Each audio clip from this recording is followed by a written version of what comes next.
Hallelujah. Okay, good day mga boss madam. Nakapana naman si Brake. Ninanamnam ng Brake yung ano yung nature kaso putang ina walang talab. Minsan tumatapak-tapak na lang ako sa lupa. Yan mga boss madam, tawag dito sa naghahabol ng mga budget meal kasi 'di ba may pinost ako ngayon, yung 13K. May kakambal yan boss. Lalabas natin bukas. Hindi ko lang malaman kung siguro pagpalagin natin ganoon na lang din mga boss. Baka murahan ko pa ng konti, baka gawin ko pang 12. Ito siya mga boss madam, oh. Ayan. Ito siya mga boss madam, yan. Yan, sa aurahan lang natin mga boss. Yan. Ayan siya mga boss, oh. Bukas post ko to mga boss. Siguro 13, bigay ko na rin 13 mga boss. Mas malaki to ng konti dun sa una kong pinost.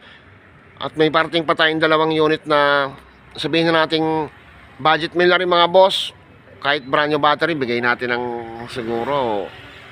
Basta boss na magkakalaman mga boss. Kaya sa mga nag-aabang dyan ng mga budget meal, bukas abangan nyo yung mga post ko boss madam. I-grab nyo na to boss madam.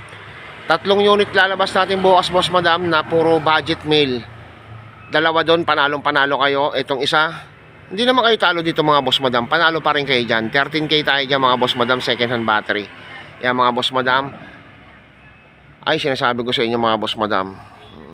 At sa mga bumibili ng mga unit natin boss madam, no, ika nga hindi natin alam kung kailan lalabas yung sakit nila.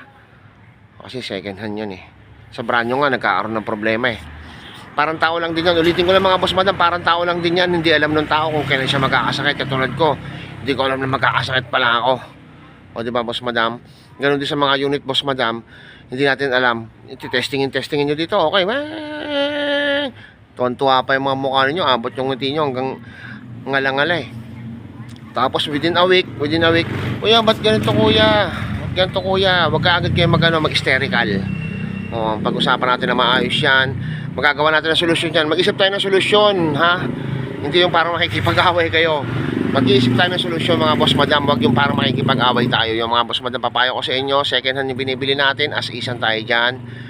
Kaya nga sabi ko, kung gusto nyo bumili, punta kayo dito, tingnan nyo personal yung unit, i-testing ninyo, testosawa hanggang sa malobat. Pag okay na sa inyo, tsaka nyo bayaran. Ganun yung boss madam. At least, na-testing ninyo, nakita nyo good sa inyo yung unit, na-testing ninyo, pinandar ninyo, okay naman, tapos binili ninyo. Pag nagkaroon na sira boss madam, huwag tayong mag-alboroto agad, huwag tayong parang gusto nyo ipagsalpukan agad sa sa China, sa Russia, sa Israel, tsaka sa Amerika. Yung tipong makipag-usap lang muna tayo ng mahinahon yun. Thank you very many Brake. Ito nga pala, Benta Bounce.